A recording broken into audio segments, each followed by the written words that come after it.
तो साथियों नमस्कार, स्वागत है आप सबका आज के इस एपिसोड में। मैं हूं डॉक्टर अम्बरीश शुक्ल और आज मैं आपको बताने जा रहा हूं कि भैया आप मुझे 100 दिन दो, मैं आपको नौकरी दिलाऊंगा। जी हां, ये 100 दिन आपके पास बचे हैं एलटी ग्रेड के लिए और इसी 100 दिन में आपको प्री के साथ मेंस अप्रोच की भी तैयारी करनी है। तो आइए शुरू करते हैं ये जर्नी टीचर्स एकेडमी के साथ, क्योंकि टीचर्स एकेडमी लाया है आपके लिए एक नया बैच। इस बैच को हम 100 दिन में पूर्ण करेंगे। इसमें पूरा पढ़ाएंगे, एक तो क्लास नोट्स देंगे और एक पीडीएफ नोट्स भी आपको प्रोवाइड करवाएंगे। आपको पूरा प्रैक्टिस करवाएंगे, प्रैक्टिस के साथ रिवीजन भी करवाएंगे आपको और आपको अंत में हम जो भी आपके डाउट्स हैं वो भी क्लियर करवाएंगे। यह बैच आपका 14 अगस्त से शुरू किया जा रहा है। बैच का नाम है स्वतंत्रता बैच 2.0। इस बैच को सीधे आप टीचर्स एकेडमी का एप्लीकेशन डाउनलोड करके भी ले सकते हैं या आप हमारे नंबर पर व्हाट्सएप करके हमसे सीधे जुड़ सकते हैं। साथियों, हमारा नंबर क्या है आप सब वैसे जानते हैं। नंबर है 96 28 95 92 37। साथियों, हमारे पास गिने चुने 100 दिन बाकी रह गए हैं। आज समाचार पत्रों के माध्यम से जो सूचना मिली है, जैसी सूचना हम आपको पहले भी दे चुके थे। सूचना क्या आई है कि उत्तर प्रदेश लोक सेवा आयोग की प्रक्रिया 28 अगस्त को पूरी तरह से पूरी हो जाएगी। विद्यालय में एलटी ग्रेड शिक्षक भर्ती के लिए प्रारंभिक परीक्षा विज्ञापन नवंबर या दिसंबर में कराने की तैयारी चल रही है। यानी यह परीक्षा नवंबर या दिसंबर महीने में करवाई जा सकती है। अब नवंबर में अगर यह परीक्षा करवाई जाती है तो इसके लिए कुछ डेट जो खाली हैं, जहां पर कोई परीक्षा की तिथि नहीं है, उसी तिथियों में ही किसी तिथि पर नवंबर में या दिसंबर में करवाई जा सकती है। एग्जैक्ट डेट हम आपको 1-2 दिन में बता देंगे। लेकिन अब हमारे पास कितने दिन बाकी रह गए हैं? केवल 100 दिन के करीब बाकी रह गए हैं। तो टारगेट 100 आप अपने मन में रखिए, 100 दिन का टारगेट रखिए और तैयारी शुरू कर दीजिए। अब इस 100 दिन के टारगेट में अगर मैं हिंदी साहित्य की बात करूं तो हिंदी में क्या पढ़ना है, कैसे पढ़ना है, इसकी तैयारी हम आपको करवाएंगे। साथियों, 100 दिन में हमारे पास 6 घंटे प्रतिदिन प्री की तैयारी के लिए, ठीक है, और 1 घंटे आपको प्रतिदिन मेंस की तैयारी के लिए। 7 घंटे आपके पास ये हो गए और 2 घंटे आपके जीएस के तैयारी के लिए। यानी 6 2 8 1 9। अगर हमारे लिए 100 दिन है तो 100 दिन के लिए हमें 900 घंटे चाहिए।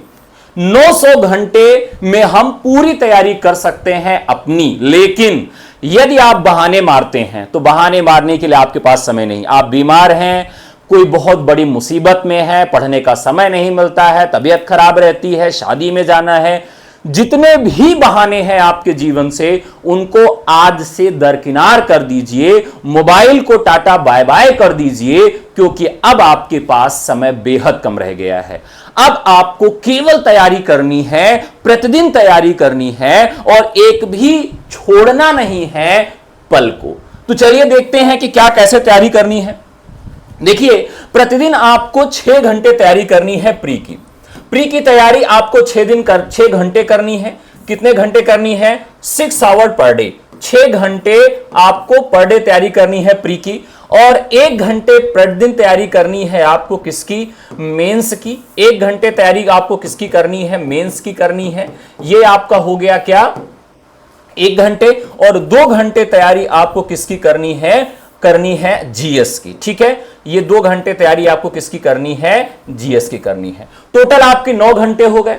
अब अगर आप कहीं काम भी करते होंगे तो प्रयास ये करिए कि जो भी रिवीजन वाला टाइम है आप काम में गुजारिए। जैसे आप बस से यात्रा कर रहे हैं, कि फोन से किसी से बात करते हैं तो उसको कम कर लीजिए, ज्यादा सोते हैं तो उसको कम कर लीजिए, ठीक है, किसी से ज्यादा बकैती करते हैं तो उसको भी कम कर लीजिए। जहां जहां से आप समय का संयोजन कर सके उन समय को बचा लीजिए और मंजन करते समय, घूमते समय, वॉक करते समय, इन सब समयों पर आप क्लासेस को सुनिए या खुद की चीजों को याद करके रिकॉर्ड करके सुनने का प्रयास करिए। अब इसमें भी क्या करिए कि प्रतिदिन 7 यानी 6 दिन आप तैयारी करिए, 7वें दिन आप OMR सीट पर एक प्रैक्टिस पेपर करिए। यानी 6 दिन पढ़ाई करिए, 7वें दिन ओएमआर पर एक प्रैक्टिस करिए। और 7वें दिन एक काम आपको और करना है, एक मेंस का पेपर भी सॉल्व करिए। एक मेंस का पेपर सॉल्व करिए, किस पर? बुकलेट पर सॉल्व करिए। और ये बुकलेट मिलेगी कहां? ये मिल जाएगी आपको टीचर्स एकेडमी पे फ्री में। तो हो सकता है कि कल से परसों भर में, यानी रक्षाबंधन के बाद सोमवार तक, हम आपको निःशुल्क ओएमआर सीट और बुकलेट दोनों उपलब्ध करवा देंगे। आप उसको प्रिंट आउट करवा लीजिए। 6 दिन तक पढ़ाई करिए, 7वें दिन एक ऑब्जेक्टिव पेपर ओएमआर पर सॉल्व करिए और एक मेंस की बुकलेट सॉल्व करिए। किस दिन? आप 7वें दिन। और ये मेंस की बुकलेट आप मेरे पास भेज दीजिए, टीचर्स एकेडमी पर भेज दीजिए। मैं उस बुकलेट को चेक करूंगा और उसमें से बेस्ट बुकलेट जो भी होगी उसको मैं यहां पर लाके प्रदर्शित करूंगा, दिखाऊंगा कि इसने क्या अच्छा किया है, क्या गलत किया है, उसकी पूरी अपडेट आपको मिलेगी। साथियों, 100 दिन का टारगेट रखकर हम लोगों ने तैयारी शुरू कर दी है। कितने दिन का टारगेट रखा है? टारगेट 100, यानी आप मुझे 100 दिन दो, मैं आपको एलटी ग्रेड की नौकरी दिलाऊंगा। यह हमारा स्लोगन है। इस 100 दिन में आपको विषय भी पढ़ाया जाएगा। ध्यान रखिएगा, विषय भी पढ़ाया जाएगा। ये दिन कितने हैं आपके पास? 100 दिन है।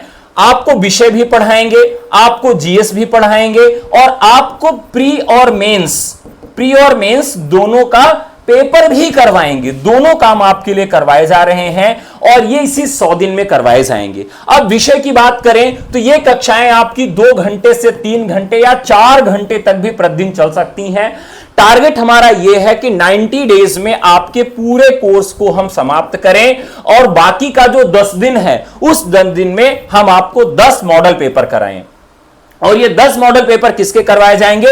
प्री के करवाए जाएंगे। प्री में क्या क्या होगा? सब्जेक्ट और जीएस आपका दोनों होगा। साथियों, एक बात बहुत खरी कहने जा रहा हूं, अगर आप सेल्फ स्टडी करके तैयारी करना चाहते हैं और आपने पहले से कोई तैयारी नहीं की और कभी भी आपने कोचिंग नहीं लिया था, विषय का ज्ञान नहीं है, तब आपके लिए थोड़ी बुरी खबर है, क्योंकि अब समय बेहद कम है। इस समय आपको एक ग्रुप चाहिए, एक अध्यापक चाहिए, एक मॉनिटर चाहिए और लगातार ध्यान रखकर आपको पढ़ाने वाला एक व्यक्ति चाहिए। इसलिए आपके लिए कोचिंग आवश्यक हो गई है, क्योंकि समय आपके पास बेहद कम है। परीक्षा नवंबर के लास्ट में या दिसंबर में हो सकती है, बहुत लेट जाएगी तो जनवरी तक परीक्षा हो जाएगी, लेकिन टारगेट आपको 100 डेज का रखना है। अगर आप 100 दिन की तैयारी अभी से नहीं कर रहे हो तो हो सकता है अगले 7 साल बाद आने वाली पुनः भर्ती का इंतजार आप करिए। तो मैं चाहता हूं अगली भर्ती का इंतजार मत करिए, 100 दिन दीजिए, मैं आपको नौकरी दिलवाऊंगा।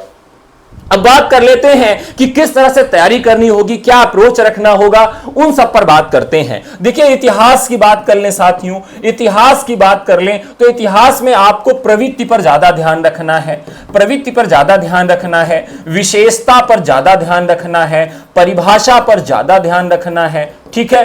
और प्रमुख कवियों, यहां पर कवि और उनकी रचना की डेट आपको और उनकी प्रवृत्ति, उस रचना की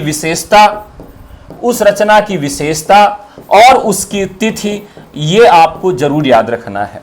जैसे आपसे सवाल पूछ लिया जाएगा कि भाई आप बताइए जो एक पाहुड़ दोहा रचना है उसकी क्या विशेषता है टिप्पणी लिखने के लिए, या पृथ्वी राज रासों पर टिप्पणी लिखने के लिए आ सकती है, या कामायनी पर टिप्पणी लिखने के लिए आ सकती है। तो किसी भी रचना की प्रवृत्ति भी आप पढ़ेंगे, उस रचना की विशेषता भी पढ़ेंगे, उस रचना की तिथि भी आपको याद रखनी चाहिए। और इस बार जो हिंदी का पैटर्न रहेगा, अगर आपके 120 सवाल हिंदी के आ रहे हैं तो 120 सवाल में महज 35 सवाल से अधिक आपको रचना रचनाकार से नहीं मिलेंगे। यानी रचना रचनाकार जो आप रट कर अभी तक बहुत सारी परीक्षाएं देखे हैं, बहुत सारे लोग सेलेक्ट भी हो गए होंगे, इस बार उसका सेगमेंट बहुत कम कर दिया गया है। महज 35 सवाल से अधिक रचना रचनाकार से नहीं पूछा जाएगा। रचना रचनाकार क्या है? जैसे कामायनी किसके द्वारा लिखी गई है, या जयशंकर प्रसाद की कौन सी रचना है, मुक्तबोध की रचना कौन सी है, चांद का मुंह टेढ़ा है कहां संकलित है। इस तरह की जो फुटकल रचनाएं हैं वो 30 से 35 अधिकतम पूछी जाएंगी। अब पूछा क्या जाएगा तो आपकी प्रवृत्ति विशेषता, परिभाषा, प्रवृत्ति विशेषता, परिभाषा, तिथियां, ये पूछी जाएगी। किसी भी रचना की विशेषता, किसी रचनाकार की विशेषता, किसी भी रचनाकार की विशेषता। एक अच्छी बात है कि एलटी ग्रेड जो प्री में पेपर बनाता है वो भले ऑब्जेक्टिव हो प्री का, लेकिन अप्रोच उसका मेंस का ही रहता है। तो ये रचना रचनाकार वाला जो ज्यादा ध्यान रखना है। इसके अलावा आप ध्यान रख लीजिए साथियों, संस्कृत साहित्य, संस्कृत साहित्य जो है आपके लिए बहुत महत्वपूर्ण है, क्योंकि ये प्री में भी खूब सवाल देगा और मेंस में भी खूब सवाल देगा। संस्कृत व्याकरण भी आपके लिए बहुत महत्वपूर्ण है, क्योंकि ये प्री में भी सवाल आपके लिए देगा और मेंस में भी सवाल देगा। हिंदी आलोचना आपके लिए दोनों में खूब सवाल देगा, प्री में भी देगा, मेंस में भी देगा, आलोचना में भी। काव्य की पंक्तियां, कौन सी काव्य की पंक्ति किसके द्वारा लिखी गई है, ये प्री में भी खूब सवाल देगा और मेंस में भी खूब सवाल देगा। इसलिए अभी से इस पे ध्यान रख लीजिए। इसके अलावा जो सबसे बड़ा सेगमेंट है उसको ध्यान रखिएगा, शब्दकोश। ध्यान रखिएगा, जो सबसे बड़ा सेगमेंट है वो है शब्दकोश। अब आप में से बहुत सारे लोग ऐसे हैं जो शब्दकोश को बहुत आड़े हाथे लेते हैं। उनको यह ध्यान नहीं है कि यह पेपर कौन बना रहा है, उत्तर प्रदेश लोक सेवा आयोग बना रहा है।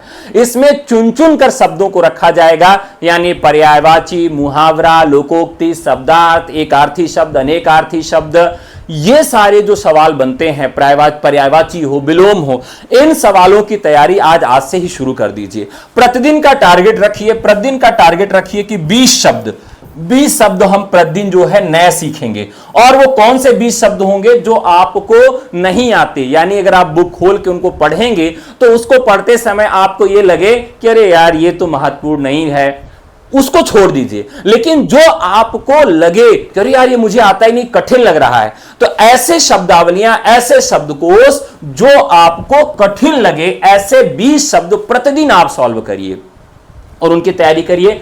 शब्दकोश को लेकर एक अलग से कॉपी बना लीजिए, यानी पेपर होने तक आपके पास कम से कम 300 से 400 शब्द ऐसे हों जो मोस्ट इंपॉर्टेंट हो, चाहे पर्यायवाची, विलोम, एकार्थी, अनेकार्थी, मुहावरा, लोकोक्ति, वाक्यांशों के लिए एक शब्द, ये सब मिलाकर आपके पास कम से कम 300 से 400 प्रश्न हो जाए परीक्षा तक। ये कैसे होंगे? प्रतिदिन आप अपने पढ़ने की शुरुआत 20 सवालों से करिए और उनको एक कॉपी पर नोट करते हुए चलिए, ठीक है। इसके अलावा कालजयी रचनाएं, जितनी भी कालजयी रचनाएं हैं उनकी डेट आप लिख लीजिए, वो भी आपसे पूछी जाएगी। कालजयी रचनाएं जितनी भी हैं साथियों, उनकी डेट आप लिख लीजिए। कालजयी रचनाकार जो हैं कालजयी, उनका क्रम पूछा जाएगा, यानी जैसे प्रसाद पंत, निराला महादेवी का क्रम पूछा जाएगा, भक्ति काल के कवियों का क्रम पूछा जाएगा, या मनोविश्लेषणवादी उपन्यासकारों का क्रम पूछा जा सकता है, या प्रगतिवादी कवियों का क्रम पूछा जा सकता है, या इनमें से कौन सा कवि, कौन सा लेखक, कौन सा रचनाकार किस काल में आता है, किस प्रवृत्ति में आता है, इसकी पहचान करने के लिए पूछा जा सकता है। और सबसे खतरनाक रहेगी आपके लिए अन्य गद्य विधाएं। ध्यान रखिएगा, अन्य गद्य विधाएं जो हैं इसमें पूछा जाएगा कि कौन सी रचना किस विधा की है, जैसे लक्ष्मीपुरा किस विधा की रचना है, या निकम्मा लड़का किस विधा की रचना है, या आपसे पूछा जाएगा कि 2 चौका 150, शायद मैं भूल रहा हूं कौन सी रचना है। हां, अगर आपसे पूछा जाए कि मणिकर्णिका किस विधा की रचना है, या आपसे पूछा जाए कि बैतलवा डाल पर किस विधा की रचना है, तो इस तरह से, या आपसे पूछा जाए कि लंका महाराजिन किस विधा की रचना है, लंका महाराजिन किस विधा की रचना है, लंका महाराजिन किस विधा की रचना है, या गोबर गणेश किस विधा की रचना है, तो इस तरीके से जो सवाल हैं पूछे जाएंगे। 2500 का 150, मैं भूल गया था, 2500 का 150, ये इस तरह के सवाल पूछे जाएंगे आपसे कि किस विधा की रचना। तो विधाएं भी आपको याद रखना है। और मजेदार बात है कि जो आपको अभी से तैयारी रखनी है, क्योंकि मेंस की तैयारी करने के लिए आपके पास अलग से समय नहीं होगा, तो प्री और मेंस की तैयारी दोनों आपको साथ में करनी है। जब भी आप किसी काव्य को पढ़ें, यानी आपने कोई रचना पढ़ लिया, चांद का मुंह टेढ़ा पढ़ रहे हैं, या फिर आप ब्रह्मराक्षस पढ़ रहे हैं, तो उस रचना में जो अप्रोच अपनाएंगे आप, वो अप्रोच आपका कौन सा होना चाहिए? अप्रोच आपका होना चाहिए कला पक्ष और भाव पक्ष का। कला पक्ष और भाव पक्ष का आपका अप्रोच होना चाहिए। अगर आप गद्य पढ़ रहे हैं साथियों, तो गद्य पढ़ रहे हैं तो उसमें आप उसका कथ्य और शिल्प के आधार पर उसकी तैयारी करिए। अगर आप गद्य पढ़ रहे हैं तो उस विधा का उस विधा का तत्व भी आप याद करके उस विधा के तत्वों के आधार पर भी उसको परिभाषित करने की तैयारी आप रखिए। अगर आप सब ये नहीं करते हैं तो निश्चित तौर पर आप बाहर हो जाएंगे, क्योंकि अब आपके पास जो समय है बेहद कम है। तो आपको चाहिए कि प्री और मेंस के अप्रोच से तैयारी शुरू कर दें। यदि आप मुझसे जुड़कर तैयारी करना चाहते हैं तो स्वतंत्रता 2.0 नया बैच 14 अगस्त से शुरू किया गया है, जो टारगेट 100 डेज रख के आपकी तैयारी करवाएगा और पहले प्रयास में आपको चयन दिलवाएगा। साथियों, बेहद कम समय है और सबसे महत्वपूर्ण बात आपको बता दूं कि फीस टीचर्स एकेडमी की थोड़ी सी ज्यादा है, या यह भी कह लीजिए कि भारत में सबसे ज्यादा फीस हमारी होती है, क्योंकि सबसे ज्यादा हम सिलेक्शन देते हैं, ईमानदारी से पढ़ाते हैं और सिलेक्शन भी दिलवाते हैं। तो हो सकता है कि कोई वनडे का टीचर, या हो सकता है कि पहली बार एलटी की वैकेंसी आने के बाद कोई पढ़ाना शुरू कर दिया हो, तो यहां पर एक्सपीरियंस की बहुत ज्यादा आवश्यकता है। जो स्वयं प्री मेंस दिया हो, जो स्वयं नेट जारा पीएचडी हो, या स्वयं 10-20 साल से पढ़ा रहा हो, ऐसे अध्यापकों का ही चयन करिए। अगर आप सेल्फ स्टडी भी कर रहे हैं तो किसी ऐसे मेंटोर के संपर्क में आके करिएगा, क्योंकि समय आपके पास कम बचा है। यह समय अगर निकल जाएगा तो साथियों फिर आपके पास पछताने के सिवा कुछ भी नहीं रहेगा। अगली बार जो वैकेंसी आएगी तो निश्चित तौर पर आपकी उम्र भी नहीं रह जाएगी। तो देर किस बात की है? सेल्फ स्टडी करिए, मुझसे जुड़ के तैयारी करिए, कहीं भी जाइए, तैयारी शुरू कर दीजिए। और मैं आपको फिर से बता दूं कि 5 दिन आपको प्री पढ़ाऊंगा, 1 दिन आपको मेंस पढ़ाऊंगा, और आपको बाकी जीएस अगर आपको पढ़ना है तो जीएस की भी कक्षाएं मिलेंगी। मेंस की कॉपी में क्या लिखें, क्या न लिखें, क्या गलतियां हैं, इस पर भी आपको अवलोकित करवाऊंगा। ये सारी चीजें आपको मिलेंगी टीचर्स एकेडमी पे। और हम अभी नया बैच शुरू किए हैं, बैच का नाम है स्वतंत्रता बैच 2.0।